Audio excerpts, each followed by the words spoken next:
Okay, guys, I'm just gonna be completely honest with you and get straight to the point. Mighty Number 9 is a freaking cool, awesome, fast-paced, dashing, I don't know, game. It's so awesome and I love it.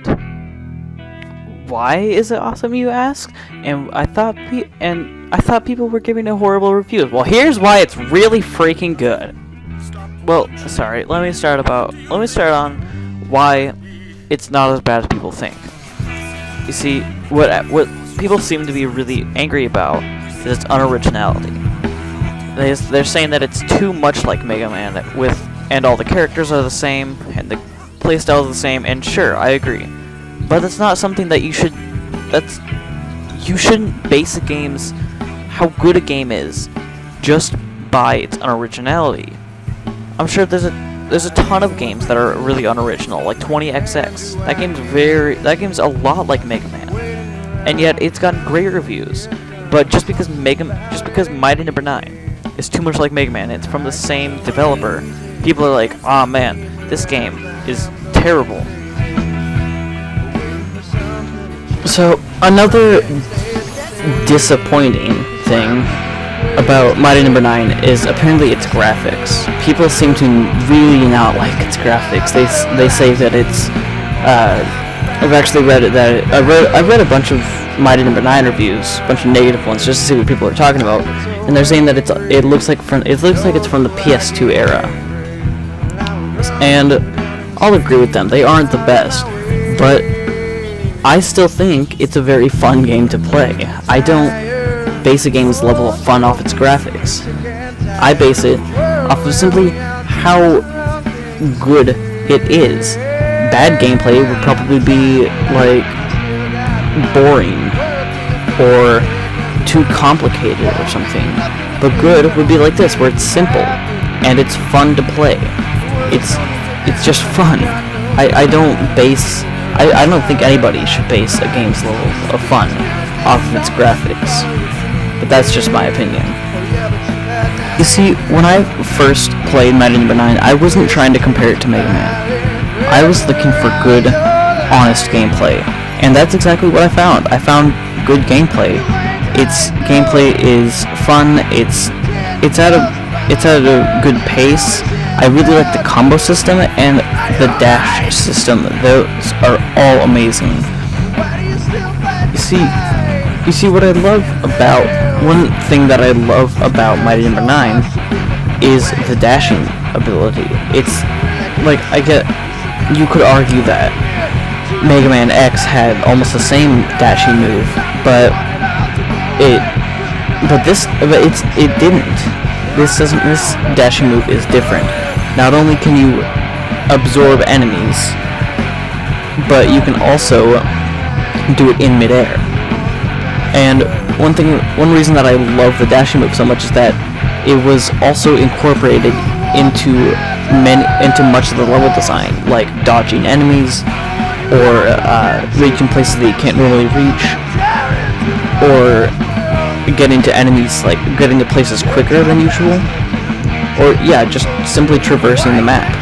Because if they didn't have the dashing ability, it also makes Mighty Number 9 unique, since the other Mega Man games, or I should just say the Mega Man games, didn't have this dashing move. They had like ground dashing, but it's not the same as that.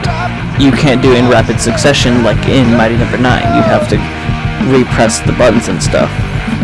But with Mighty Number 9, you can do it consistently, and you can choose how far to dash. You can like press down the button, or you can like hold it down or something like that. And I just think it's just overall a really good thing that was added to the game as a whole.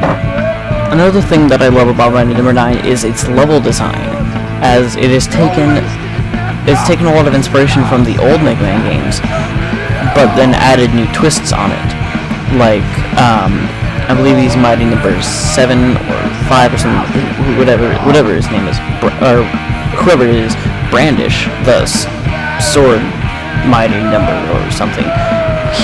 His level design take place on like a highway, and you have to traverse cars, and you have to, and that's not that big like a deal, but the fact that the cars are always moving and sometimes they get blown up, and it's all a really cool and unpredictable level design.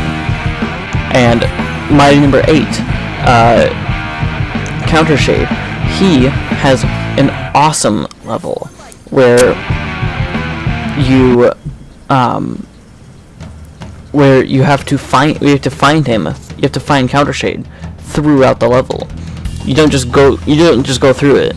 No, you have to. The entire level is open for you to explore, and you have to go around it, and you have to find him, and you have to attack him, and eventually you get to the final. You get to the battle with him, as you will see in the upcoming footage. So one thing that I'm not very fond of in Mighty Number 9 is the idea that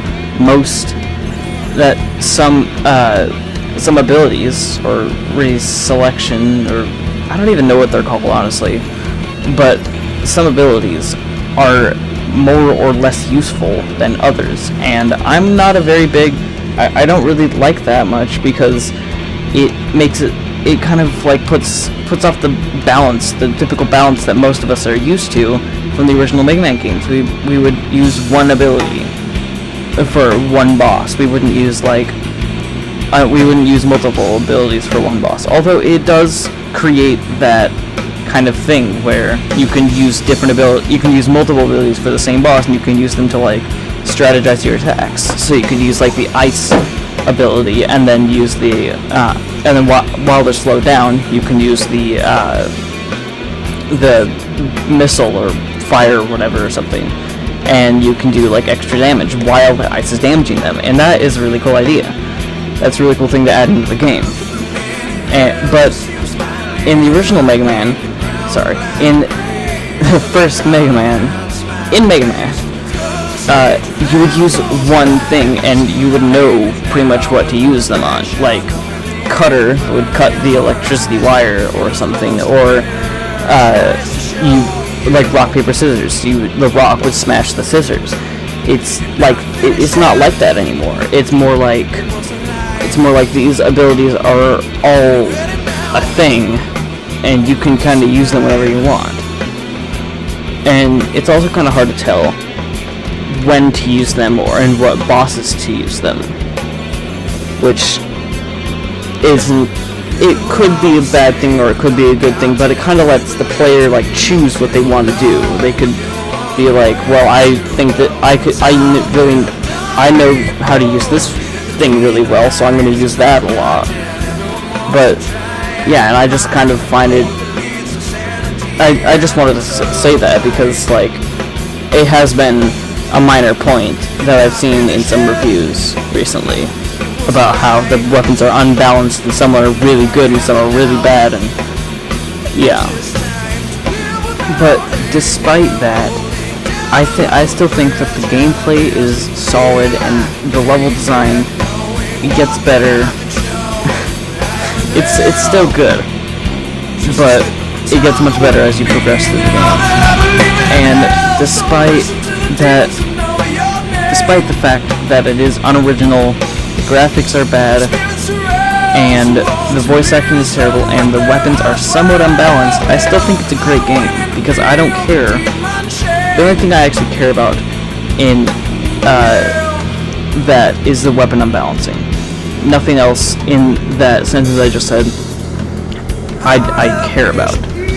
So because of that, I rate this game an 8 out of 10.